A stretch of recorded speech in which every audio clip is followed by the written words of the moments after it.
E aí, pessoal, tudo certo? E aí, senhor Patrick Nofel, tudo certo com o senhor? Tudo certo por aqui, Giovanni, contigo, como estão as coisas? Tudo certo também. Obrigado por perguntar. Esperamos que esteja tudo certo com a nossa audiência. Então, vamos começar mais um episódio do Podcast, né? O podcast de tudo que é interessante, inovador, inventivo, inteligente, entre outras coisas. E lembrando a todos que nos ouvem ou nos assistem que temos o nosso cantinho no Instagram, em Podcast Oficial, e também estamos no YouTube com o canal em Podcast Oficial. Ok, e agora este não então rufem os tambores, porque esse não é um episódio qualquer, né? Primeiro porque é nosso 20º episódio, nem a gente esperava que a gente fosse tão longe nisso aí. Então é um episódio de gala hoje, né? A gente devia estar de terno e gravata, né? O senhor que gosta de gravatas borboleta, né? Puxa vida. E aí eu devia estar... Não, mas, enfim, né, que já começamos errando aí no figurino, mas tudo bem. Nas nossas bodas de prata, a gente coloca uma gravata borboleta e fica tudo certo. Tá bom. Tá bom? Tá E bom. também este episódio é especial porque nós temos a nossa primeira convidada. Nós tivemos três homens convidados e estava na hora de termos aqui um olhar feminino nesse universo da inovação. É que todas as mulheres da nossa rede de contato, elas são qualificadas demais, né? Então a gente precisou melhorar, aprender, né, para fazer um podcast minimamente decente para a gente ter uma convidada assim, né, tão especial. E o senhor acha que a gente já está melhor depois de 19 episódios ou não? Eu acho que não. Não, mas alguma coisinha a gente melhorou, vai. A gente aprendeu alguma coisa, fala a verdade. Talvez a gente tenha aprendido alguma coisa, né? O fato é que, inclusive, estamos em intensa negociação com essa nossa convidada desde o episódio 1, né? Aí ela falou assim, não, vocês aprendam a fazer direito, tá? Porque eu não quero me envolver com algo que retire valor da minha marca. Né? Viu? Aí a gente já tem um spoiler de quem ela é, né? Já temos um spoiler de quem ela é, exatamente. Então, por favor, senhor Patrick, faça as honras da casa, apresente o currículo dessa... Tô com uma cola aqui, porque o currículo da nossa convidada é um belo currículo. Então a gente trouxemos aqui a Mirella Vegini, né? E o bom de apresentar gente organizada e competente é que nem precisei fazer uma pesquisa muito profunda. No LinkedIn dela tá tudo muito bem organizado. Né? Aprendam com o LinkedIn desta pessoa. Por favor, aprendam. Ela é graduada em Comunicação Social com habilitação em Publicidade e Propaganda pela Unisul, tem um MBA Internacional em Liderança Feminina, mestre em Linguística pela Unisul, pós-graduado em Brand Avançado pela HSM Educação, pós-graduando em Administração de Marketing pela UFSC e ainda tem MBA em Gestão Empresarial pelo CRA-SC. E escutem os números da carreira dela, que são bem interessantes. 24 anos de experiência, mais de 20 anos de docência no ensino superior, mais de 1.000 projetos desenvolvidos para empresas locais, regionais, nacionais e multinacionais, mais de 5.000 pessoas qualificadas e mentoradas por todo o Brasil, mais de 500 marcas atendidas, 12 anos como CEO, olha que bacana, CEO na Sun Consciência de Mercado, 19 anos de vida empreendedora. E atualmente ela é sócia e estrategista de marcas na Sun Consciência de Mercado. É bom que ela vai poder dar umas dicas aqui de estratégia de marca. Professora de Brand BI nas faculdades IELUSC em Joinville, no MBA da Anclivé para SP e no MBA da SPMV.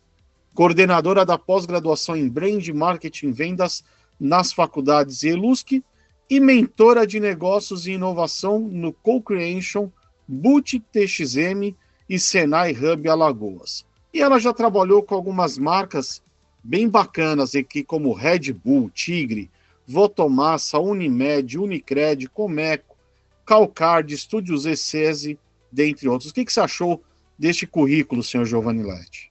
Acho que dá para acabar o programa por aqui. Então é isso, pessoal. Até o próximo episódio, né? Já esgotou o nosso tempo aqui, depois desse currículo quilométrico.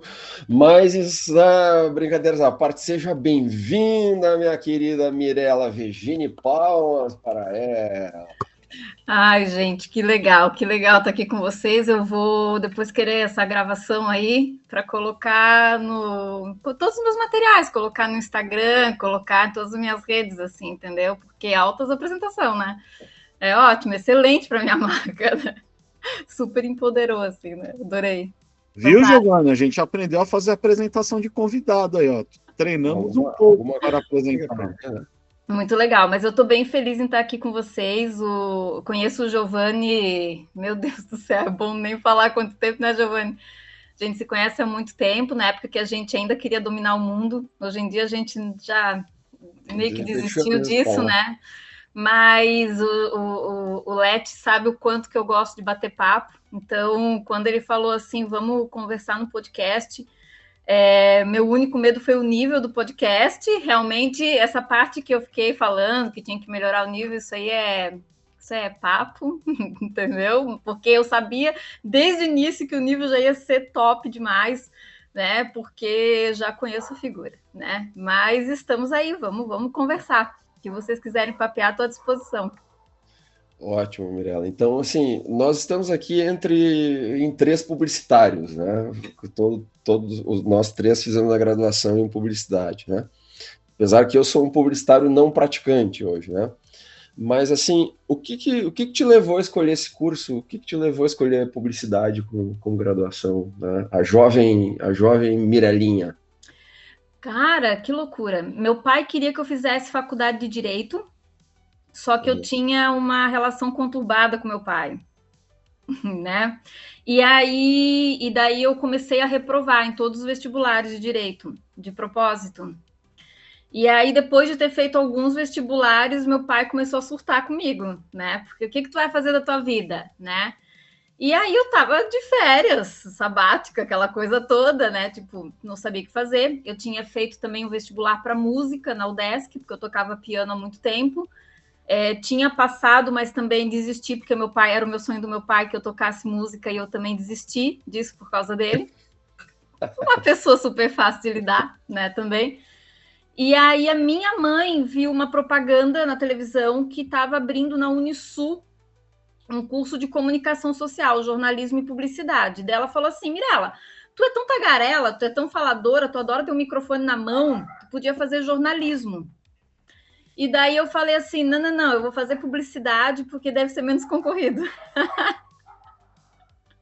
E daí eu peguei e fiz publicidade, só que daí foi mais concorrido, na verdade, não sei porquê. E aí eu passei, e aí comecei a fazer. E aí eu fui fazendo, primeiro sem gostar muito, mas daí quando eu comecei a trabalhar, quando eu comecei para a agência, daí eu me encontrei.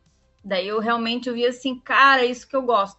E até hoje meu pai não gosta da minha formação, assim. Até hoje ele... Até hoje, não superou. Não superou, até hoje. E eu me encontrei na publicidade daí, assim, né? E aí depois, né, vi que não era para mim, aí depois de uns 5 anos eu comecei a ir para a área de ADM, né? Então minha paixão hoje é mais ADM, né? Administração, assim. Me identifico mais com essa parte estratégica, né? Saindo da propaganda, né? Isso aí, então, assim, eu vejo que a minha entrada na publicidade foi assim, não foi nada vocacional. Tipo, eu sempre quis ser... A mãe disse que eu sempre gostei de assistir propaganda na televisão. Então a mãe acha que que eu me identifiquei por causa disso, porque eu nasci para ser publicitária. Mas eu acho que foi uma coisa assim meio que, não sei o que fazer, vou para lá. E aí, por sorte do universo, a coisa confluiu, entendeu? De bater tudo. Mas até hoje eu fico pensando de várias outras coisas que eu poderia ter feito, assim, entendeu? E que eu teria me dado bem, assim. Menos direito. Menos direito. Menos direito. Direito não. Vamos falar um pouquinho sobre branding, né? Já que é a parte mais estratégica, como você comentou que você gosta mais dessa parte estratégica, pelo menos na época que nós éramos estudantes, né? E já faz um tempinho aí, a maioria dos cursos de publicidade não falavam de branding. Sim. Não encaravam o brand como uma área específica, ou nem mesmo como uma ciência, né? O que te levou a seguir, então, o caminho do brand, ou esse caminho mais estratégico das marcas? Engraçado, na época da faculdade, na nossa época, hoje em dia até mudou um pouco mais, mas ainda eu vejo muito. Hoje em dia tá marketing digital, né? Hoje em dia a gurizada só quer saber de fazer vídeo, né? Pelo menos nas faculdades que eu tô, é isso aí, né? É vídeo, mas sempre muito criação, né? E quando eu fiz a faculdade, realmente era muito essa batida de criação, só que muito cedo eu comecei a estar dentro das empresas. Eu era uma publicitária que estava dentro das empresas, porque eu fazia papel de atendimento, eu fazia papel de mídia, e como eu comecei numa agência muito pequena, e eu era muito próxima aos sócios, eles viram potencial em mim, me deram uma abertura gigante, né? E eles me jogavam para dentro das empresas. Então, eu passava mais tempo dentro das empresas do que dentro da agência. E aí eu comecei a perceber de uma forma muito simplista que a criação não era a coisa mais importante, que ele era a última coisa de todo um penso, né? Porque eu via aquelas discussões que eu não entendia nada, aqueles termos em inglês, aquela bagagem teórica, né? E a logística, né? Que impacta os caminhões e não sei o quê. Eu assim, cara, que... E eu via, às vezes, o dono da empresa priorizando a compra de um caminhão do que pagando uma divulgação na TV, e eu ficava assim, né? Mas como isso, né? Então, acho que eu comecei a sentir muito mais a dor do cliente do que a dor da agência, né? Da comunicação. E aí a minha transição, ela foi muito no sentido de, primeiro, pular para a mídia, daí de uma mídia mais estratégica ir para o planejamento, aí do planejamento de comunicação, ver que ele era super, sempre a mesma coisa, e aí pensar o seguinte, cara, isso aqui eu já sei fazer com o pés nas costas, eu quero mais. Daí eu comecei a fazer as pós em marketing, ADM, e aí entrei no planejamento estratégico. Eu acho que foi o planejamento estratégico, né, da empresa, e estamos falando daquele planejamento estratégico antigo, aquele que tu fazia durante um ano, e era gigantesco, né? Então, acho que foi aquilo que começou a me abrir minha mente, né? De você entrar na parte de financeiro, entrar na parte de gestão de pessoas e começar a entrar num outro universo, cultura, que é um tema que eu amo pra caramba. E aí chegou um momento da minha carreira que eu pensei o seguinte, quando começou o marketing digital, ali depois, deixa eu ver quando é que foi essa época, 2005, entre 2005 e 2010, o marketing digital começou a ficar muito forte, porque foi ali o final do Orkut e começou a vir o Facebook, começou a ficar muito forte também. O pessoal começou a migrar muito para esse marketing digital e eu comecei a ver o seguinte, cara, se eu ficar nesse ambiente da propaganda e da comunicação, eu vou cair num universo que não me interessa mais. Efeito manada, tá todo mundo indo para lá. E eu lembro de até ter trocado ideias com o Let's nessa época, assim, né? Da gente conversava muito. Eu falava assim, cara, eu era boa. Hoje em dia eu não entendo nada, mas eu era muito boa no marketing digital. E eu pensava assim, cara, será que eu aposto na minha carreira no marketing digital, eu me fortaleço nisso, ou eu vou para um outro lugar? E aí, como eu sou do contra, eu assim, não, eu vou para um outro lugar. E aí estava crescendo a história dos coachings, não era ainda essa forma pejorativa que tá. Estava crescendo o movimento dos coachings, que era o pessoal, né, que ia lá e ficava do lado dos empresários, ajudando, e começou um pequeno movimento de branding. E aí eu estava começando a minha empresa, e aí eu pensei assim, cara, eu vou para o coaching ou vou para o branding? E aí eu comecei a ir para o coaching primeiro, aí eu também comecei a ver que ele estava indo para um lugar que talvez não fosse bacana, e aí foi onde eu fui estudar em São Paulo, com a Troiano, que para mim, é uma das maiores empresas de branding científico que a gente tem no Brasil hoje, né? E por que é o branding científico? É aquele branding que ele sai da criação, ele sai da propaganda, ele sai do marketing e ele estuda realmente o mercado, né? E eu queria isso, né? Que trabalha com pesquisa, que tem como foco a pesquisa. E eu fui estudar isso, eu queria o branding científico. E aí eu fui lá, não tinha filho, não tinha nada, estava recém-casado, então eu disse, a hora é agora, né? E aí fui para São Paulo. E aí quando eu entrei em contato com esse tipo de branding, eu assim, é para esse caminho que eu vou, e aí realmente me encontrei. E de lá para cá, foi um caminho sem volta, porque eu digo, o Leti falou que ele não é publicitário, né? Tipo, a gente e eu me sinto da mesma forma, assim, eu sou publicitária de formação, claro que carrega em mim, né? Eu posso pitaquear sim e falar nesse ambiente, mas faz muito tempo que, assim, às vezes os alunos chegam me mostrando, eu fiz essa estratégia de marketing digital, eu nem olho, assim, nem quero ver. Para mim, dá pro ChatGPT fazer, entendeu? Assim, sendo bem idiota aqui, sabe? Sendo bem arrogante, sabe? Porque o meu olhar, ele é muito para essa administração científica. Tanto que agora está tendo os movimentos de aproximar as instituições de ensino com as empresas, né? De conectar. Esse é meu lugar, sabe? É trazer a ciência conectada para as empresas. Esse é o meu lugar, assim, né? Então, depois do branding, me abriu essas portas. Então, hoje eu olho muito mais posicionamento estratégico, diferencial competitivo, pesquisa de mercado, inteligência de mercado, né? Então, é esse branding, né? Não vem me mostrar, olha o meu logotipo. Sim. Me dá raiva. Eu tô tendo. Não dá para conversar com o Leti, porque daí eu perco minha humildade. É muito ruim. Patrick, eu sou uma pessoa mais humilde, mas quando eu tô perto do Leto, eu fico meio arrogante. Não tem problema, estou acostumado já. Já que, assim, aproveitando, né, que você está falando de branding científico, né, a gente concorda, né, bastante nesse sentido, eu acho que o Patrick também, e como boa parte do nosso público é composto por estudantes universitários, então eu gostaria que você explicasse um pouco mais esse conceito mesmo, esse conceito básico do que é branding, até porque a gente vê no mercado gente dizendo que branding é só um logotipo, uma logomarca, que é só design e é infinitamente mais abrangente do que isso, né? Então, explica, né, para esse nosso estudante universitário entender assim, o que é branding mesmo. Vamos lá. Branding é gestão de marca. Eu acho que mais importante que entender o que é branding, é importante entender o que é marca. Vamos começar entendendo o que é marca. Quando a gente fala assim, eu tenho uma marca, a pessoa, o que vem na mente? Eu tenho um logotipo. É isso que vem na mente. E aí começa toda a raiz da problemática. Porque quando você diz que tens uma marca, na verdade, você tem uma plataforma de significados.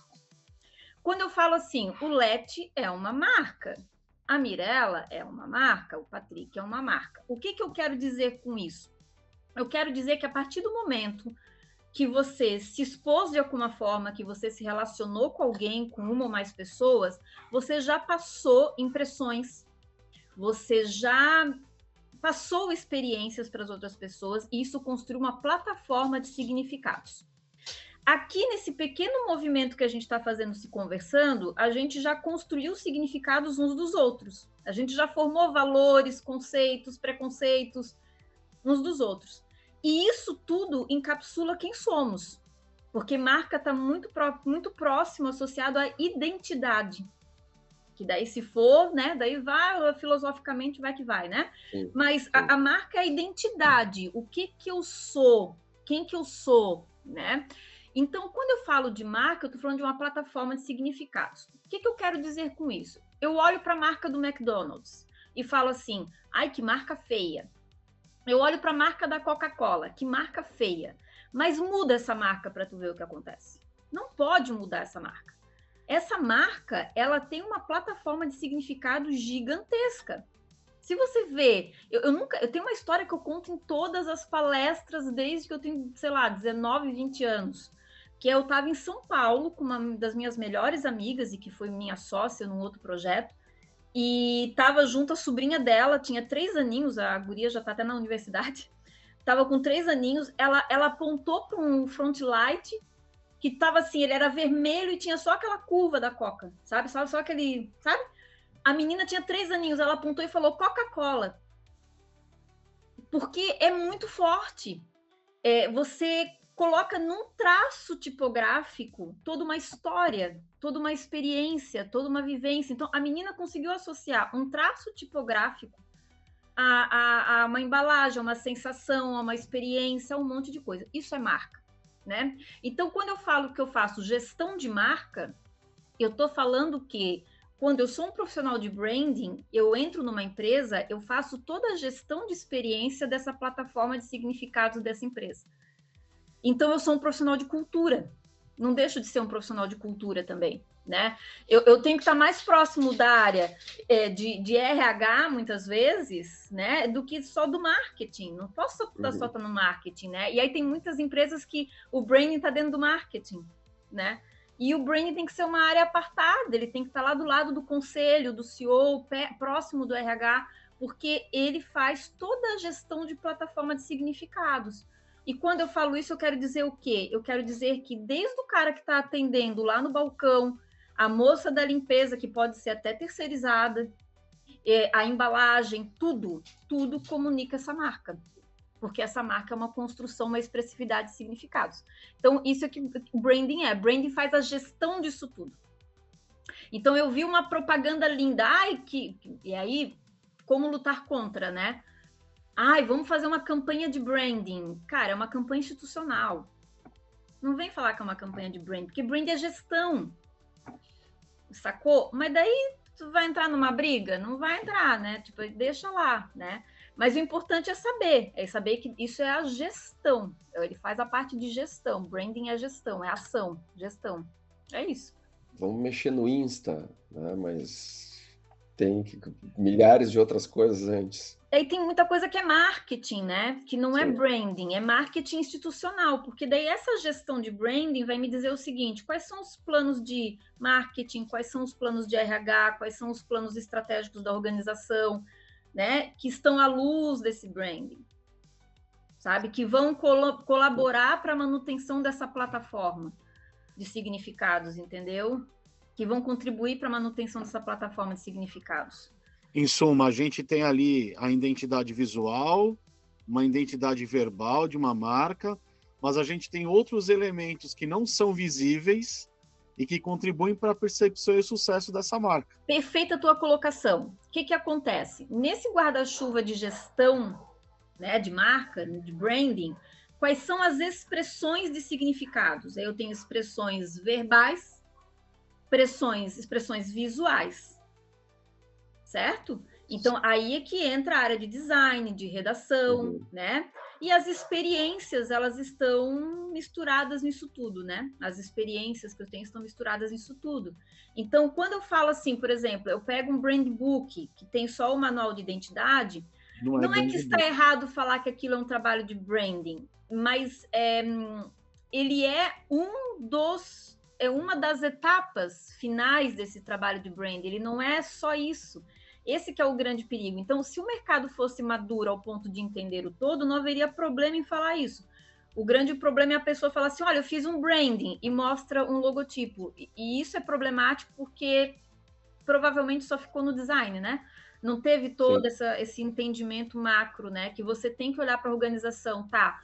Ok, eu entrei numa empresa, por exemplo, vou citar uma empresa maior para não dar problema, Red Bull. Eu entrei no Red Bull. Eu quero fazer um evento, tá? Mas quais são os elementos de significados que estão suspensos e que eu vou usar para me comunicar? E que são compatíveis, que vão dar match com esse meu cliente, né? E aí sim eu vou fazer expressões verbais, visuais, enfim, coerentes a essa plataforma de significados, né? Aprendam, como diria o nosso querido Huawei, né? Não sei se vocês conhecem o Huawei, né? Aprendam, garotinhos juvenis. Né? Olha aí. Mas é isso, assim. E complementando essa pergunta do Patrick, e também, assim, pegando o gancho na resposta que você já praticamente esgotou a pergunta que eu vou te fazer agora, né? Você falou de cultura, né? Então tem bastante empresa hoje, né, falando sobre isso, tem essa área de ESG, né, etc. Como que você vê a importância de uma empresa que tem uma cultura clara, valores claros, tá? Como que isso facilita para ti, né, um projeto de branding, né? E quanto você percebe no mercado, você falou da questão da maturidade do mercado, quanto que você percebe no mercado essa maturidade da empresa realmente ter uma cultura clara, ter valores claros? Como é que você vê isso? Eu vejo que assim, ó, você exigir de uma empresa que ela tenha uma cultura estruturada é a mesma coisa que você exigir de pessoas que elas sejam perfeitamente equilibradas emocionalmente, psicologicamente. É muito difícil, porque é um processo que não acaba nunca. E as empresas, elas estão sempre em movimento, sempre trocando pessoas, sempre mudando cargos, enfrentando várias questões, né? Então, é muito difícil você entrar numa empresa em que você vai ter uma cultura extremamente impecável. Você vai ter bons ambientes para trabalhar, onde você percebe que existem boas áreas de gestão de pessoas, né? E que existem lideranças comprometidas.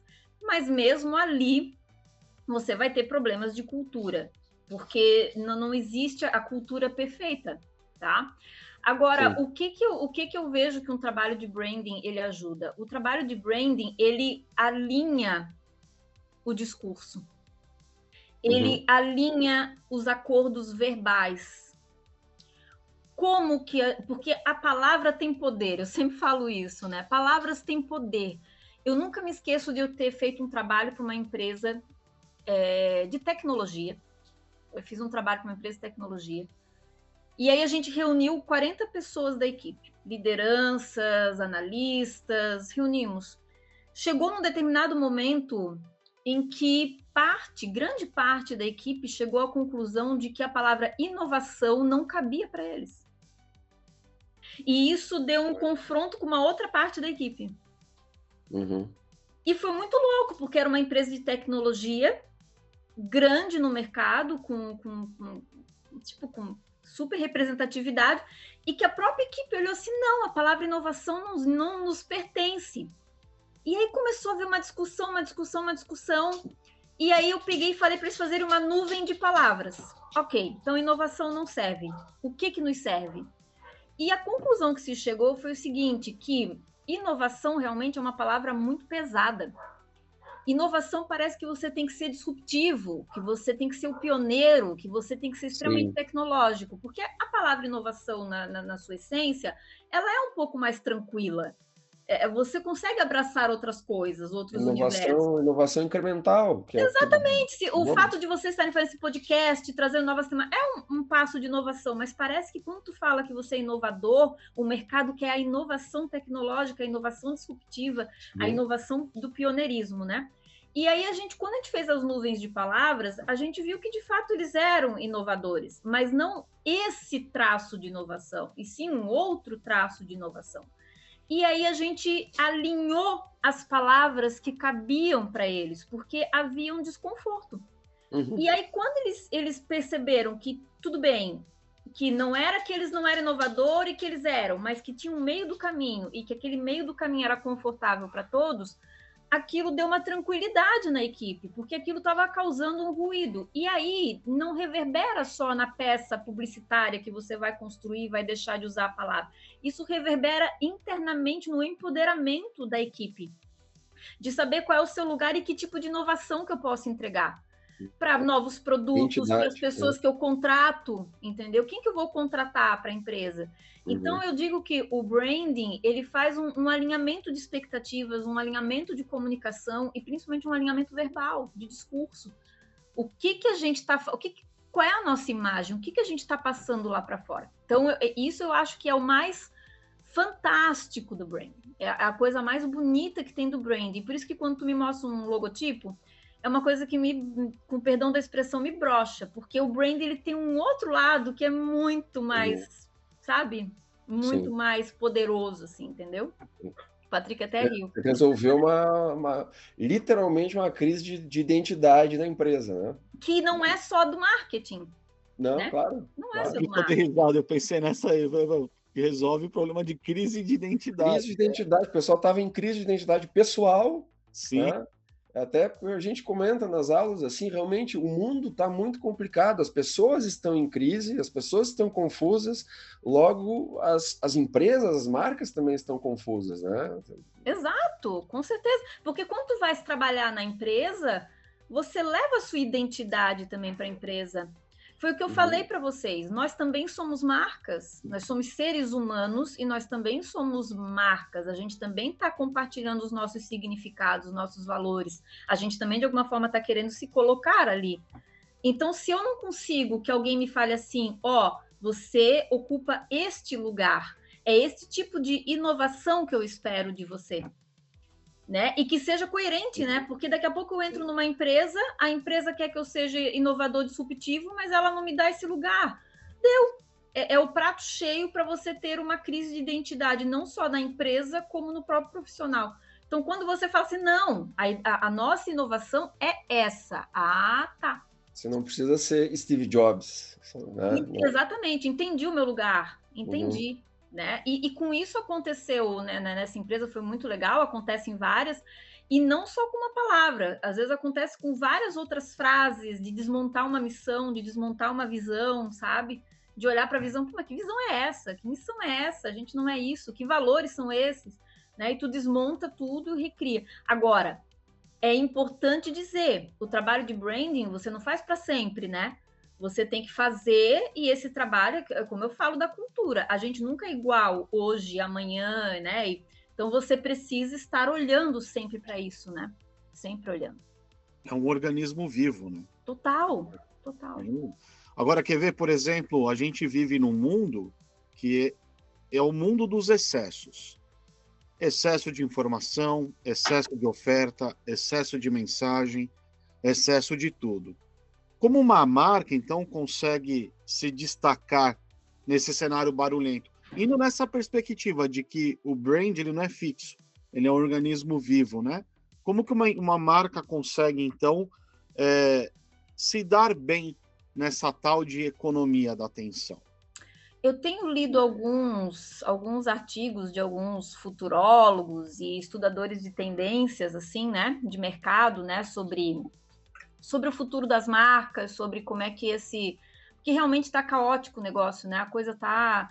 E daí tem essa inteligência artificial também, que dá uma bagunçada na coisa toda, né? O que eles têm dito muito, assim, né? É que existe um movimento das pessoas muito grande em buscar um certo isolamento. E esse isolamento é muito louco, porque esse isolamento ele está numa busca por comunidades.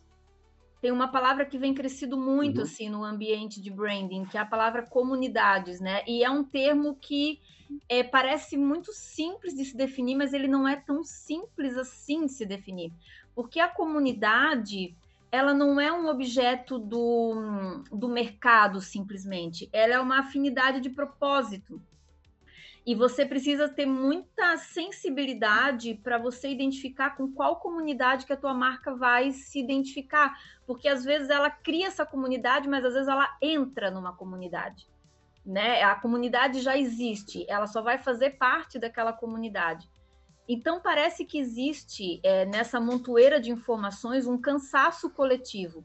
As pessoas já não ficam mais muito tempo diante de vídeos, diante de imagens. Eu vejo pelos meus stories, assim, tinha uma época que eu compartilhava bastante conteúdo nos meus stories, e aí eu comecei a perceber que as pessoas não param para escutar, né? E eu mesmo já não paro mais, sabe? Já vai passando, porque é muita informação. O tempo que você fica de leitura, o tempo que você perde num feed, né? Então, às vezes eu separo assim, ó, não, hoje eu vou ler esse artigo, e eu leio aquele artigo com atenção. Mas tu não consegue absorver todos os conteúdos, é impossível. E as pessoas estão começando assim, não, o que me interessa, o que faz parte de mim, o que me representa? Não, eu gosto de andar de moto. A minha vida é andar de moto, eu quero descobrir novos cenários, eu quero sair com a minha esposa e desbravar, então eu vou só seguir esses perfis, eu vou me nutrir disso para o meu descanso, para conseguir me desligar, eu vou me nutrir desse conteúdo. E aí eu começo a me conectar com pessoas que gostam disso, buscando um alívio daquele excesso. E aí se cria-se uma comunidade, e de repente a tua marca se conectou com aquilo ali de uma forma muito natural. Entregando o quê? Entregando um descanso, entregando um silêncio, entregando uma alta relevância. mas é um movimento das empresas que trabalham com gestão de marca que é muito cruel, porque ao mesmo tempo que eu estou falando isso, desse movimento de olhar para fora, entender quais são os silêncios que as pessoas estão buscando, entender essas comunidades, tem um outro lado que começou a vir muito forte no branding, que é o brand growth, que é a performance, de começar a exigir que o branding performe venda. Isso está cada vez mais forte. Então, eu digo assim, a minha posição como uma pesquisadora da área, como alguém que está, digamos, hoje na cadeira de empresária e que faz o que quer e pega o projeto que quer, mais ou menos assim, né? Que consegue ter essa autonomia ainda de poder falar o que quer, é muito confortável. Porque eu posso pegar, eu posso vir com ideias disruptivas, enfim. Mas quando eu olho para os meus clientes que estão na linha de frente da área de marketing, por exemplo, não tem esse tempo. Não tem. Eles estão no branding performance, eles estão no branding growth, eles estão nisso aí. Então, o que hoje as marcas precisam para se conectar? Elas precisam de silêncio. Elas precisam olhar para as pessoas, se conectar com as pessoas e entender que silêncio essas pessoas precisam. Por outro lado, o que o mercado empurra? Performance. Olhe os números e venda, né? Então parece, tá, que existe um movimento nas empresas de pouco olhar para fora e de muito olhar para número, né? Que era uma coisa que lá na década de 90 não se olhava, não olha, ninguém olha para número. Agora tá se olhando demais, se vendo pouco, porque poucas pessoas sabem olhar realmente para números, também tem isso, né? Então são poucas as empresas que têm equipes muito legais, assim, né? O próprio growth é muito recente também, então são poucas as equipes muito fortes de growth, mas mesmo assim, o growth, ele vai estar olhando para performance. E aí esse outro lado mais conectado vai ficar para quem? Provavelmente vai ficar para marcas que já estão muito consolidadas, né? Para marcas que conseguem ter uma área específica só de branding, por exemplo, né? Que conseguem se dedicar só a esse estudo de comportamento de consumo e de olhar, né? Para a grande maioria fica performance. É o que eu vejo, assim, né, do mercado. É muito interessante isso que você falou, porque até o nosso último entrevistado, Marcelo Justino, que ele é um cara de indústria, né, e melhoria contínua, etc. e tal, ele estava explicando para a gente assim, a base desse conceito de melhoria contínua que veio lá da Toyota, não sei o quê, e fazendo um contraponto justamente das empresas brasileiras, segundo ele, que são imediatistas demais. O mercado é imediatista, né? E até ele contou uma história muito legal para a gente, falando que chegou um empresário americano para esse japonês e falou o seguinte: o que eu preciso para ter tudo isso que você fez na Toyota? Ele respondeu: 8 anos. Tá, mas se eu colocar mais dinheiro, 8 anos. E se eu colocar mais gente, 8 anos. Não, você não entendeu, mas eu quero fazer para ontem. O que eu preciso? 8 anos. Tá? E é tudo para ontem, né? É tudo para ontem. E a inteligência artificial, ela vem reduzindo esse espaço de reflexão também. Então, a gente tem as novas gerações que estão entrando no mercado de trabalho também com essa pouca reflexão também, que foi um papo que a gente também teve também uns dias aí, né, Leti, sobre isso, né? E a inteligência artificial também vem com uma batida assim: vai demorar isso tudo, mas por que não usa plataforma? Por que não usa isso, não usa aquilo, né? E realmente você acaba não tendo essa coisa legal que é de você olhar para esse mercado com tempo, observar com tempo, porque tem coisas que exigem realmente tempo. Tem coisas que não dá para serem feitas na pressa. A gente tem trabalhos na empresa que a gente tem um método que você constrói muito rápido o branding. Você pode construir um mês e meio, enfim, o branding. E dá certo, ok. Mas foi uma necessidade de mercado, que o mercado pedia por isso, né? Mas um trabalho de branding que realmente vai render efeito é um trabalho longo, né? Porque é um trabalho de ida, vinda, você vai, olha, não é por esse caminho, é por outro caminho, é científico. Né? Então, por isso que eu vejo que esse movimento de você trazer as instituições de ensino para próximo do mercado é um movimento muito louco. Eu assisti uma palestra promovida pelo Ágora, lá de Joinville, que é o parque de inovação deles lá. Muito legal, que realmente falava isso. Eles colocaram gente da academia e mercado, né? E aí falava sobre a demora das pesquisas de mercado e a pressa das empresas, né? E aí foi feito uma como é que se diz? Uma mesa redonda ali, né? Onde foi feita essa discussão sobre isso, né? O quanto você acelera uma pesquisa de mercado e o quanto o mercado começa a aceitar, né? Essa situação toda, né? E realmente se chegou a uma conclusão, que ela também não é uma conclusão, mas que só vai achar o fino trato trabalhando junto, construindo isso junto, entendendo cada mercado, entendendo cada empresa, construindo soluções customizadas para cada situação, entendeu?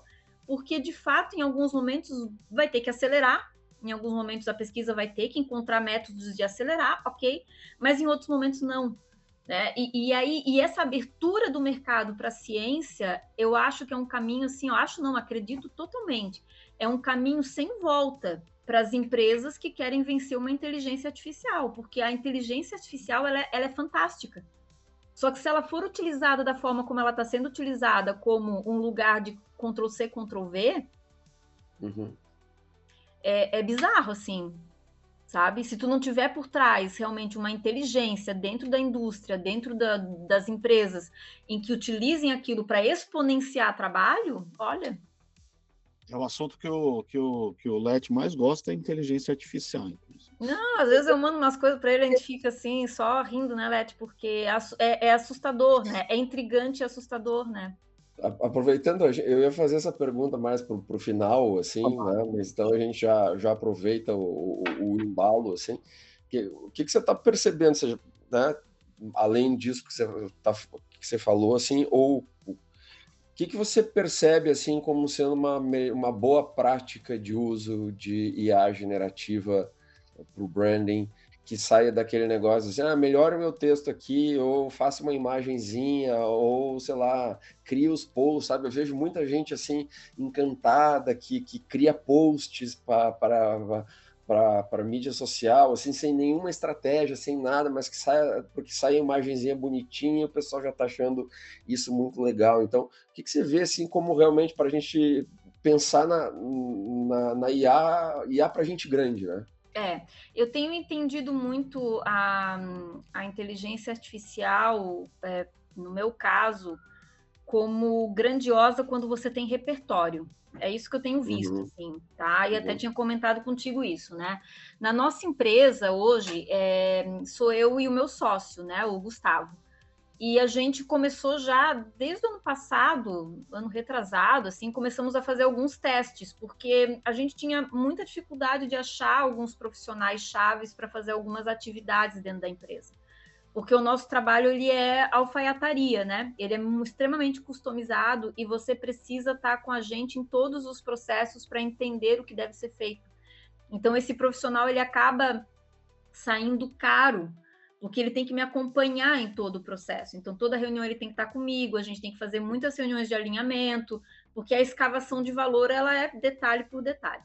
Quando começou a surgir essa história de inteligência artificial, a gente começou a olhar para essa plataforma pensando o seguinte, cara, eu não quero me aproveitar da inteligência que ela tem em branding, não, eu não quero isso, eu quero transformar ela num funcionário, entendeu? E que a capacidade de armazenamento de informação dela e toda a capacidade de inteligência artificial me ajude a exponenciar o meu trabalho, que eu fique menos tempo na frente do computador, mas que ela use a minha inteligência.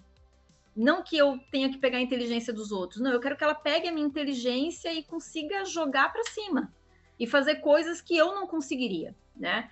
E aí a gente começou a fazer alguns testes e como é que a gente usa hoje a inteligência artificial, né?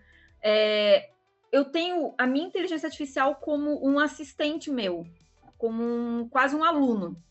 Então, assim, por exemplo, eu fiz uma reunião, tu é meu cliente, vocês dois são meus clientes. A gente fez uma reunião, eu vou gravar essa reunião, eu vou transcrever essa reunião, e aí eu vou fazer uma reunião com a minha inteligência artificial. Olha, chegou um cliente novo, pipipipopó, vou informar ele quem é o cliente, o cenário que aconteceu, eu quero que você armazene essa informação. E aí eu explico para ele o porquê que eu estou entregando a informação para ele, por que eu vou utilizar aquela informação no futuro. Então eu explico tudo para a inteligência artificial e vou munindo ele com a informação. Só que eu não jogo o prompt simplesmente nele, né? Eu vou jogando num arquivo do Word para mim, para não perder esses meus prompts, né? E vou passando isso para ele aos poucos. Eu vou fazendo essa inteligência artificial acompanhar comigo todo o processo da inteligência que eu vou construindo. Então, toda reunião que eu faço interna com o Gustavo, ou às vezes eu chamo a equipe de fora, então se eu preciso de alguém de cultura, de alguma outra coisa também, eu vou orientando essa inteligência artificial.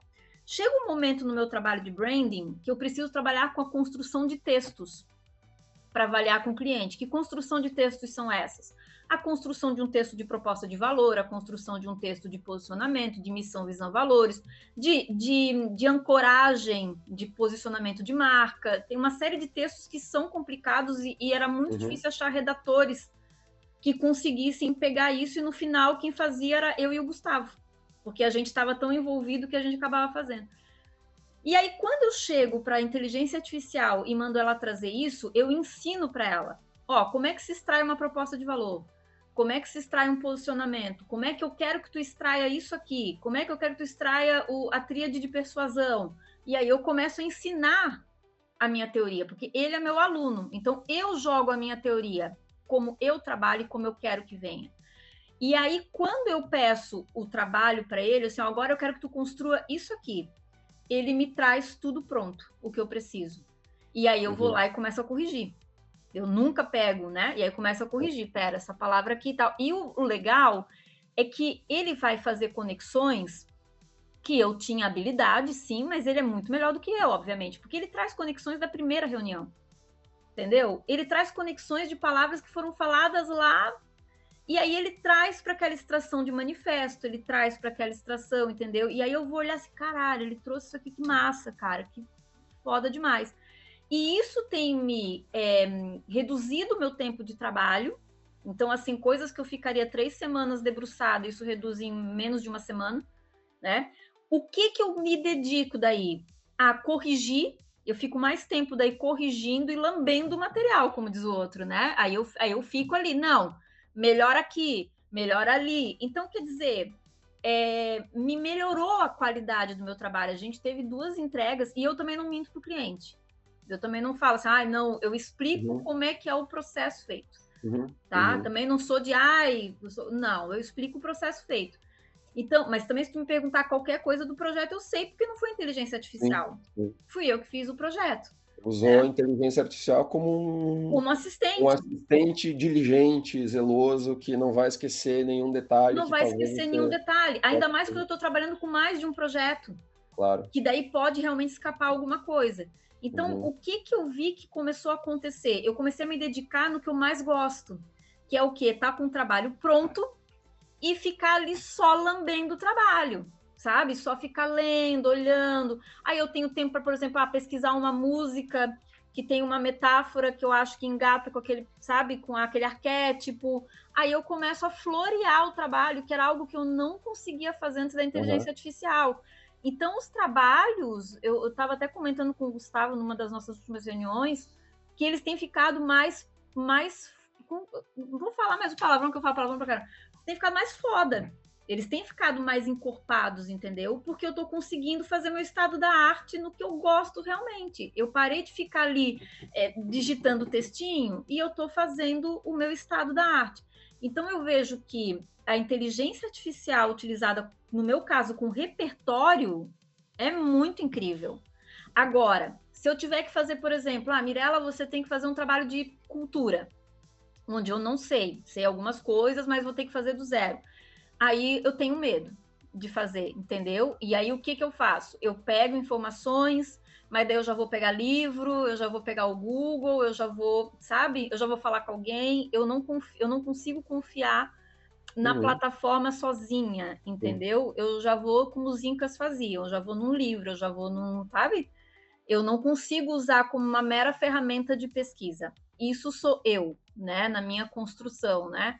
E foi o que eu até te contei da história dos meus alunos, que foram, né, fazer um trabalho e simplesmente jogar e pegar o que a inteligência artificial deu, que era um diagnóstico de mercado. Foi uma atividade que eu passei e todos os trabalhos vieram igual. E aí, o que eu fiz? Eu fiz o simples trabalho de ir no Google e entender se o diagnóstico estava correto.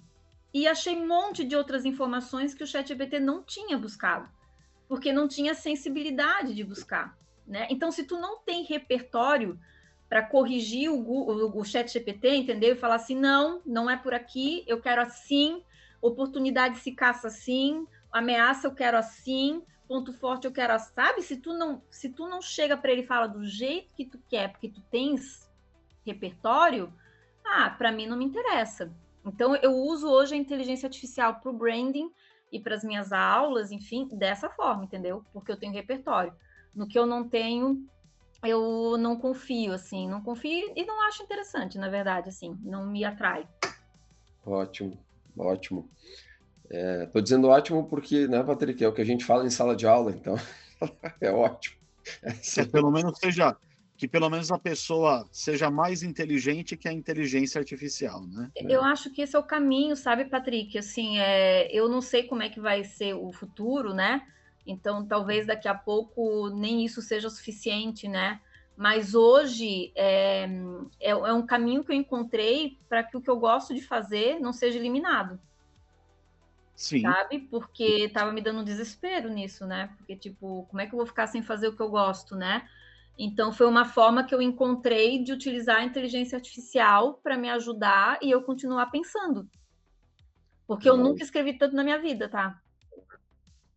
Deixa eu voltar em algumas palavras que você utilizou, né, nessa questão do repertório, de a gente ir voltando um pouco, porque a gente estava falando, né, que o mundo está complicado, consequentemente o mercado está complicado, as pessoas estão confusas, as marcas estão confusas, então a gente vê um monte de marcas, assim, às vezes tomando ações precipitadas e por aí vai, né?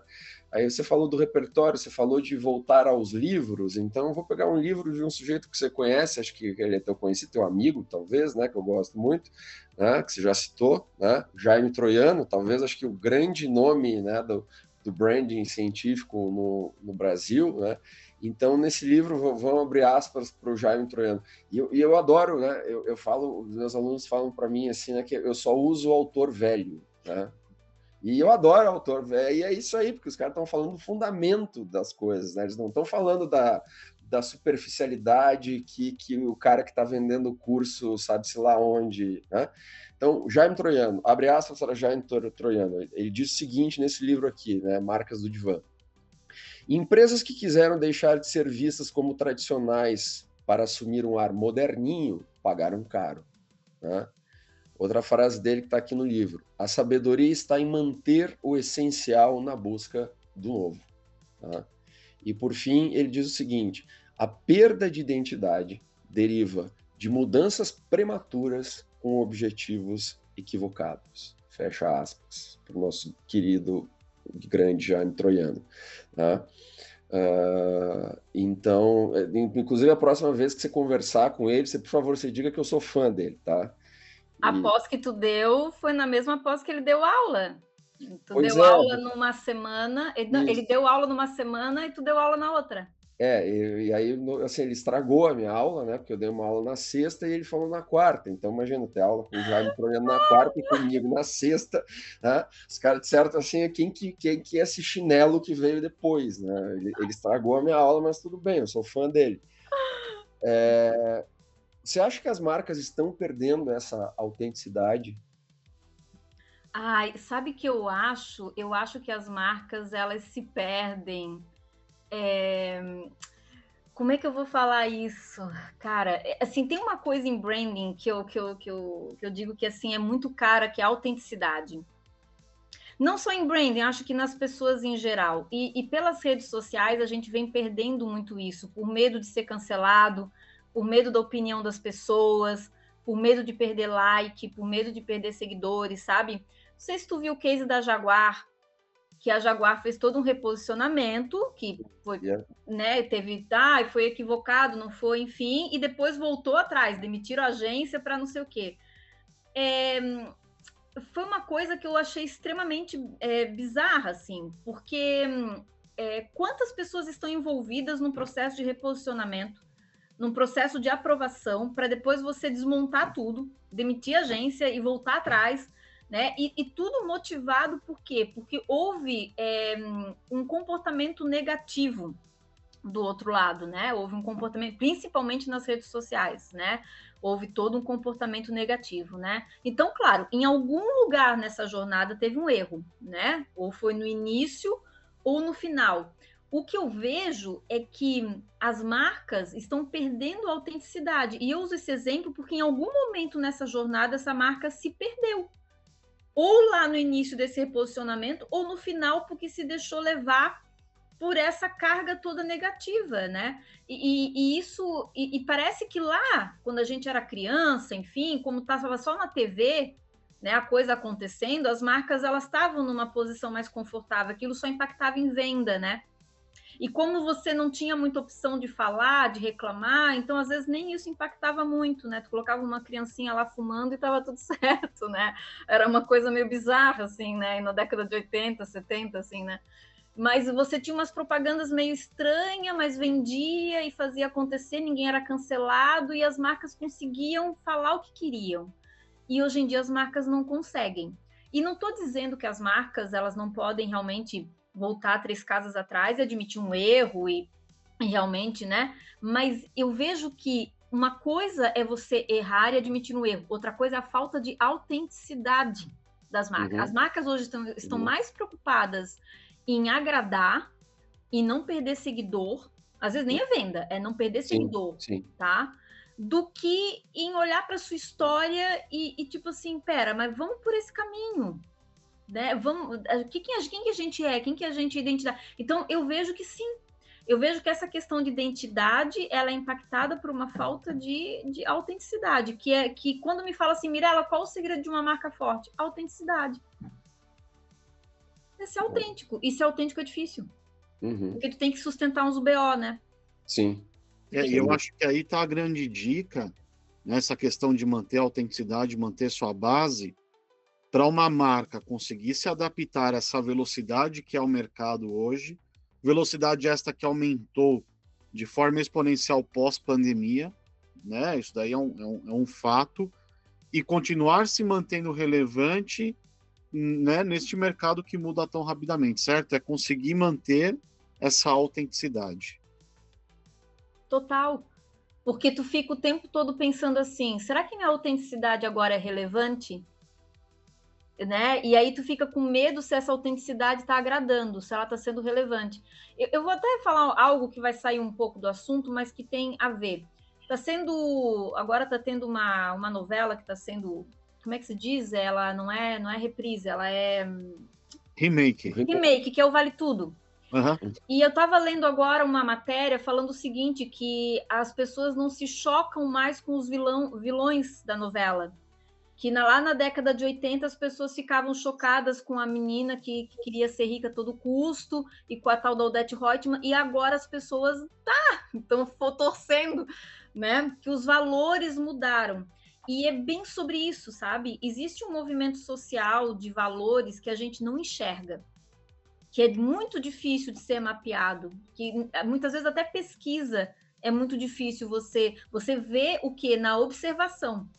Né? Na observação de como as pessoas reagem diante de um crime, diante de uma injustiça, né? Como é, né? Aí tem a questão lá, a CPI, não sei do que, não sei, tu começa a olhar como é que as pessoas estão reagindo. Então, essas coisas mínimas que você começa a olhar como é que. E aí você pode tirar algumas hipóteses, né? Você não consegue ter conclusões, hipóteses. Mas existem movimentos de valores na sociedade que vão impactando o quanto aquela tua autenticidade ela vai ser relevante ou não para aquele mercado. Então, pode chegar um momento que aquela tua autenticidade não tem mais relevância para o mercado. Sim. Pode acontecer. E aí, é claro que existe uma coisa que a gente fala em identidade, que a identidade precisa ser elástica. E o que é essa identidade elástica? Não é você mudar totalmente, é você entender o seguinte, tá? Por exemplo, a minha identidade é ser uma pessoa comunicativa. tá, mas o que mais que está dentro dessa plataforma de significados de uma pessoa comunicativa? O que mais que abraça uma pessoa comunicativa? Ah, uma pessoa legal, uma pessoa simpática, uma pessoa... Né? E aí eu começo a olhar para o mercado e começo a olhar assim, tá, mas o que dessa minha identidade múltipla, com múltiplos significados, eu posso evidenciar mais agora? Então, essa autenticidade, ela não é uma coisa só, né? A autenticidade tem diversas camadas. Então, por exemplo, eu vou dar o exemplo ali do Lete. O Lete, durante muito tempo, foi reconhecido como um professor que era do mal. Isso lá, década de 90, professor do mal. Talvez, para ele sustentar isso hoje, não faça sentido. Mas ele pode sustentar uma outra nuance da autenticidade, que seja o seguinte, é o cara que não muda de opinião, por exemplo. Ah, é o cara que vai fazer um podcast que vai falar de inteligência em outro nível. Entendeu? Então, ele vai pegar outras nuances dessa autenticidade e vai trabalhar de outras formas que sejam relevantes para aquele momento. Então, não é mudar totalmente. Isso continua sendo uma autenticidade. É tu entender onde você pode trafegar. Agora, daqui a pouco, o Lete está vendo assim, não, tá todo mundo sendo amigo, amiga, você é um queridão. Você é o docinho. Não combina. Acabou total. Destruiu. Quem é esse cara? Né? Desculpa, mas no fundo eu sou um docinho, eu sou o coisa, sabe aquele coisa do lado, aquele cara que é de pedra em volta, né? Mas no fundo eu tenho um coração de manteiga, só a casca. Eu sei disso, eu sei. Mas é que existem várias personas que a gente sustenta, né? Não, muito bom. Eu vou pular algumas coisas aqui no nosso roteiro, porque você já acabou, né? Você já falou sobre isso, então não tem por que a gente ficar repetindo. Patrick, eu vou fazer uma pergunta que era para você fazer, mas eu vou aproveitar aqui o embalo, tá? Você estava falando também de vamos mudar um pouco de assunto e qual que você falou isso no começo do podcast também, né, de pesquisa, né, etc. Então, você acha que precisamos de novos métodos de pesquisa de mercado para entendermos essas nuances de identidade, de autenticidade? Eu não sei se a gente precisa de novos métodos. Existe uma pesquisa que eu gosto muito, que é a pesquisa etnográfica. Eu acho que precisa as pessoas entenderem um pouco mais sobre essa pesquisa. E ela é uma pesquisa lenta, né? Ela é uma pesquisa demorada, ela é uma pesquisa dedicada, mas ela é uma pesquisa incrível, porque você vai no comportamento das pessoas, você vai no cotidiano das pessoas, entender o que está acontecendo no dia a dia das pessoas. E não tem nada de tecnológico e não tem nada de inovador, é uma pesquisa extremamente antiga, mas poucas pessoas usam porque ela é lenta, é cara também, ela é cara também, né? E tu tens que ter o quê? Um cara com uma boa formação nisso aí. Sim. Não é qualquer pesquisador, né? Sim. Mas eu sou apaixonada, acho que é uma pesquisa que você recolhe grandes resultados, né? A Zemet, por exemplo, que é uma pesquisa que só Troiano faz, ela tem um dos métodos que é desenho. Você desenha para extrair valor, para extrair sentimentos. Pô, é desenho. Sim. Né? Então, existem hoje muitas técnicas bacanas já existentes que você colhe lá da psicologia, né? Que sabe, várias técnicas massas, assim, que são legais. Eu tenho uma bronca com essas plataformas de pesquisa online, assim. Eu tenho uma certa bronca, né? São empresas que elas entregam pesquisas fast, assim. Você paga X, você pede o que tu queres, eles te dão um pacotes de amostragem, e aí eles te dão, assim, valores, né? Eu já tive alguns mentorandos que fizeram para as empresas, tem um valor um pouco mais acessível, enfim, né? Eu não tenho uma opinião formada, assim, sobre isso. Eu fico meio assim, porque, por exemplo, lá na empresa a gente faz pesquisa por telefone, muita pesquisa por telefone. Só que o questionário, quando a gente constrói um questionário, e aí a minha empresa não é de pesquisa, a gente tem uma parceria com uma empresa, né, de pesquisa, né, com uma equipe qualificada, enfim. Mas quando a gente constrói o questionário, a gente faz perguntas de redundância, que é para pegar o cara que respondeu uma mentira, que respondeu só por responder. Então, existe todo um questionário super pensado nesse sentido, né, próprio para uma pesquisa por telefone.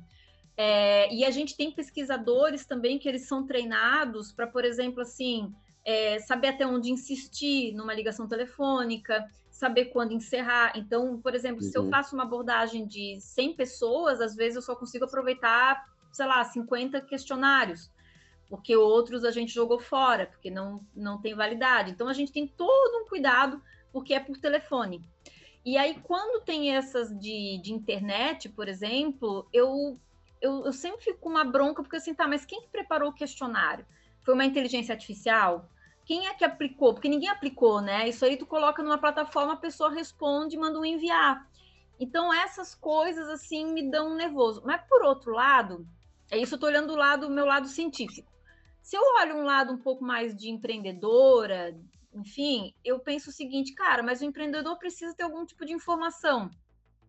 E às vezes ele não tem 15 mil, 20 mil, 30 mil para pagar numa pesquisa, que às vezes o que tu consegue de base de uma pesquisa mais simples possível, assim, né? Então ali ele paga, sei lá, 1.500, 2.000 e consegue ter algum tipo de leitura. O que eu sempre falo para os meus mentorandos, assim, tipo, olha, segue, mas vai também pela tua intuição, sabe? Assim, né? Porque como é que tu vai saber?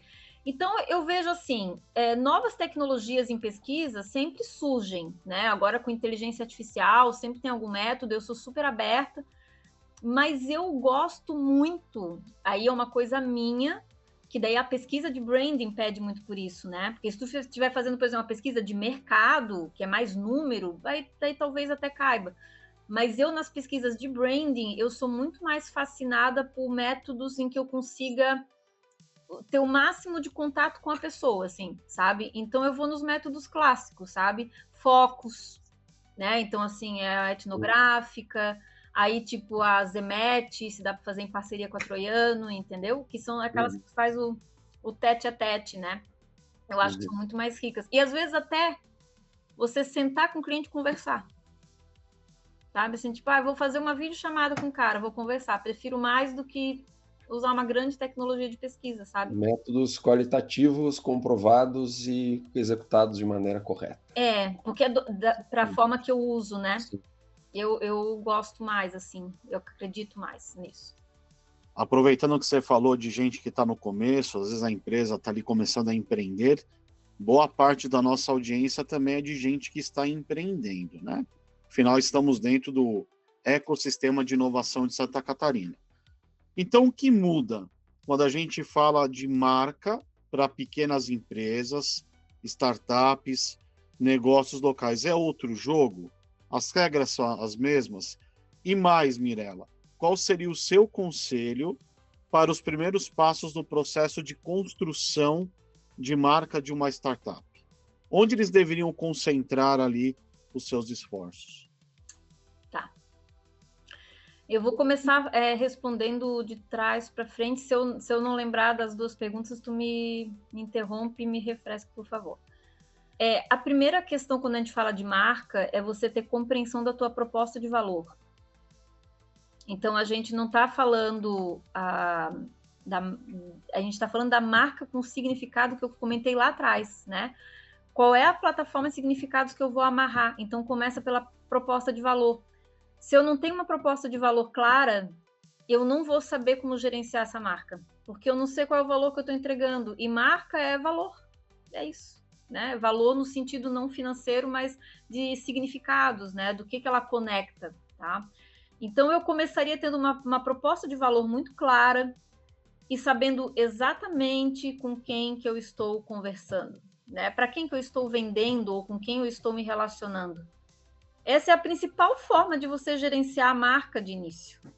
Às vezes a pessoa, eu tenho que ter um site maravilhoso, tem que ter uma marca maravilhosa, né? Um logotipo maravilhoso, tem que ter uma cor maravilhosa, tem que ter um negócio maravilhoso.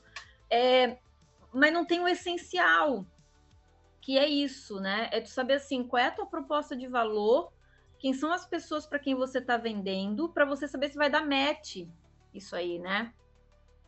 Se aquele significado que você está entregando, ele está sendo compreendido pelas pessoas que querem. Isso é trabalhar a marca.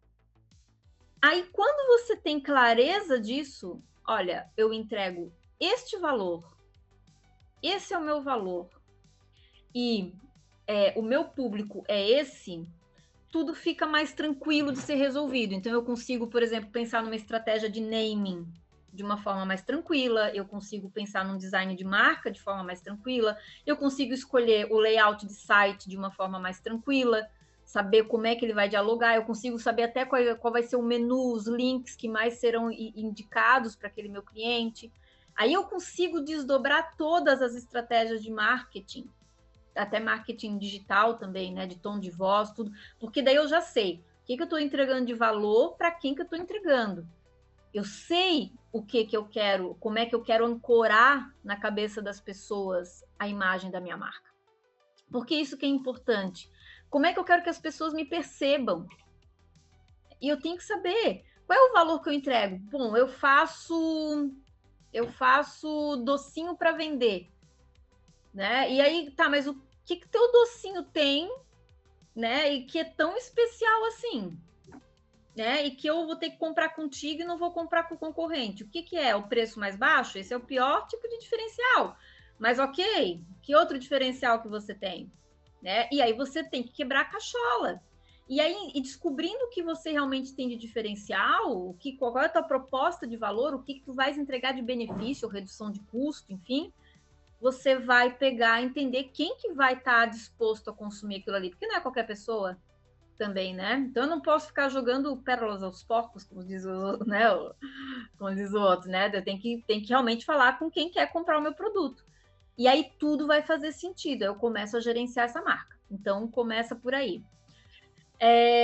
Quando a gente fala sobre a diferença, né, de cuidar de uma marca, acho que foi essa a tua pergunta, né, de uma grande empresa e de uma pequena empresa, eu acredito que numa pequena empresa as coisas são mais simples e elas partem do dono. No início, a marca de uma empresa ela está vinculada à pessoa. Uhum. Então, existe muito forte, aí cada caso é um caso, né? Mas, por regra geral, normalmente o empreendedor ele é um dos principais pilares de plataforma de significado dessa marca. Ele é quase que um embaixador. Depois de um tempo ele vai se apartando, né? Então, o que eu vejo que é muito importante é você entender, aí cada caso é um caso, mas entender como é que está a tua imagem, né, profissional, e o quanto que ela consegue emprestar endosso, notoriedade para o teu negócio. Acho que começa por aí, sabe? Quanto que ela consegue alavancar negócios, o quanto ela consegue dar notoriedade. Porque a tua marca, por exemplo, se tu vai empreender com 20 anos, a tua marca já está há 20 anos aí no mercado, né? Então é a marca que está há mais tempo. O que tu já fez nessa trajetória? Quantas pessoas você se conectou, quais projetos que você já fez, né? Então trabalhar isso. E aí, quando eu falo trabalhar isso, trabalhar no teu LinkedIn, trabalhar nas tuas redes sociais. Então, dá uma olhada lá no teu perfil, tira as besteiras, né? E bloqueia o teu, né? Fecha o teu perfil que tá com um monte de tralharada, cria um perfil outro profissional, começa a se ajeitar mais, condizente à imagem que você quer passar. Então, a pequena empresa, a empresa startup, a empresa que está começando, ela vai ser muito visada por quem é dono da empresa. Quem é que está à frente desse negócio? Porque a marca ainda é muito incipiente. Sim. Então, se eu vou comprar de você, se eu vou fazer negócios com você, se eu serei um investidor, eu não vou olhar para a marca da tua empresa, eu vou olhar para quem está gerenciando esse negócio. Então, tem um peso muito grande para o empreendedor, né? Da marca Boa. empreendedora. Excelente. Excelente. Muito bom. E, Mirela, para finalizar, né, já fico mais umas 3 horas aí. Tomamos o teu tempo demais, né? Como a gente já falou que boa parte do nosso público, né, também temos empreendedores, né, temos pessoal de startup que nos assiste, que nos ouve, mas né, muito do nosso público é composto pelos universitários, né? Você, como também é professora, né? Aquela pergunta clássica, quais os conselhos que você daria para alguém que quer iniciar nessa carreira, iniciar na carreira de comunicação, de marketing, de branding, enfim, o que você daria de conselhos, assim, né? Porque, como a gente estava falando de aproximar a universidade com a empresa, né? Do mundo em mudança, então, aí eu quero começar agora, estou estudando agora, o que eu preciso saber? Massa. eu vou falar um pouco sobre como eu toquei a minha trajetória, e eu acho que foi uma fórmula que foi bem interessante e relevante até hoje. Não ser tão teórico e não ser tão prático. E ser muito teórico e ser muito prático, sabe? Misturar os dois universos, né? Então, agarrar oportunidades de mercado.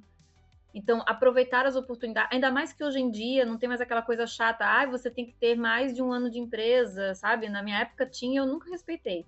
Eu ficava 6 meses, pulava para outra empresa, ficava 6 meses, pulava, falavam, você daqui a pouco não vai conseguir mais nada, e eu sempre, nunca dei bola para isso, porque eu sempre fui atrás de oportunidades, eu sempre queria viver, por isso que são tantos projetos feitos, porque eu desde cedo eu passava por muita agência, e aí eu sempre escolhi as agências que tinham muitos clientes, né? Então aí eu só saía da agência quando eu tinha feito projeto para todo mundo, né? Tipo assim, passei por todos, eu vou, agora já deu. Então é isso, assim, experimentar o mercado, porque o mercado te dá calo. Tem coisas que o mercado te ensina que a academia não ensina. Fato. Né? E que às vezes os meus alunos pensam assim, como é que isso? Cara, eu não sei de onde que eu tirei isso aí, eu tirei da experiência, né? Então é você realmente aproveitar as oportunidades de mercado, não se prender a uma carreira, né? Se você é jovem, não se prende a uma carreira, né? Vai experimentando o mercado. Bom, esse é o primeiro. O segundo é estude. Estude muito, faça muitos cursos, que é uma coisa que não tinha na minha época, lá jovem, que hoje em dia você consegue fazer curso até de graça. Como tem curso de graça online, rápido. Meu Deus, na minha época, meu Deus do céu, assim, sabe? Tinha tempo, morava com meus pais, meu Deus, tinha feito um monte de coisa. Na época não tinha, hoje em dia tem, assim, né? Estuda muito. Tem gente que fala assim, eu não vou fazer mestrado, não vou fazer não sei o quê. Cara, eu acho legal, eu acho que se você tem condições, faça, estuda, porque para o futuro acho que a gente vai ter cada vez mais aprender a pensar também, sabe? A gente corre um grande risco de ser ceifado do pensamento pela inteligência artificial, então se não pare de estudar para não parar de pensar, eu acho que é um dos grandes perigos. Então, assim, estude. Existe algum curso específico? Eu vejo que quando a gente fala de inteligência de mercado, branding, pesquisa, é fazer todos os cursos possíveis, né? Então, claro, fazer um curso de branding, mas você trabalhar com inteligência de mercado, e vocês vão me entender muito bem, inteligência de mercado é uma mistureba de coisa. É o que você vive na prática, é o que você estuda. Então, a minha área é criação. Quem disse que um criativo não faz inteligência de mercado? Claro que faz. Sim. Né? Então, assim, você tem que explorar o mercado, tanto na prática quanto na teoria. Buscar autores, ler cases, ler livros. Kotler, todo mundo fala, o Kotler, dá uma lida lá no Kotler. E os antigos, pode olhar os antigos. Vai lá olhar os antigos. Depois olha os novos. Olha os antigos, porque é bem importante. E esteja perto de pessoas que você admira. Isso também acho que é uma coisa interessante, assim, né? Não porque você vai enriquecer, não, mas é porque você vai aprender com essas pessoas, entendeu? Você consegue construir diálogos, né, bacanas com essas pessoas, né? Então esteja com pessoas que conseguem abrir tua mente, te fazer boas orientações. Então acho que seria isso, assim. Totalmente excelente, como dizia o Paulo Bonfá no saudoso MTV Rock Go, né? Totalmente excelente. Nota 10. Mirela, muitíssimo obrigado pela tua participação, pela aula, né? pelo teu tempo aqui, agradecemos imensamente. Imagina, eu que agradeço a oportunidade e assim, depois me mandem materiais para eu poder divulgar o podcast de vocês também, que eu faço divulgação também, né? Vou lá, coloco nas redes sociais, me sigam nas redes sociais também, né? Então, vamos fazer collabs. Vamos fazer collabs, né? Mas assim, adorei. Comecei a assistir alguns podcasts e super recomendo. Muito legal. Bacana. Sucesso pro projeto de vocês. E me convidem, sempre que tiver um espaço aí, me convidem. Convidaremos. Convidaremos porque com certeza teríamos muito mais assunto para falar aqui, né? Então é importante a gente deixar isso claro. Mirela, muito obrigado mais uma vez. Agradecemos a nossa audiência. Não esqueçam de estar conosco nas redes sociais, nas plataformas. Já deixe aí sua curtida, ative o sininho para não perder nenhum episódio do InPodcast. Um grande abraço a todos e até o próximo episódio.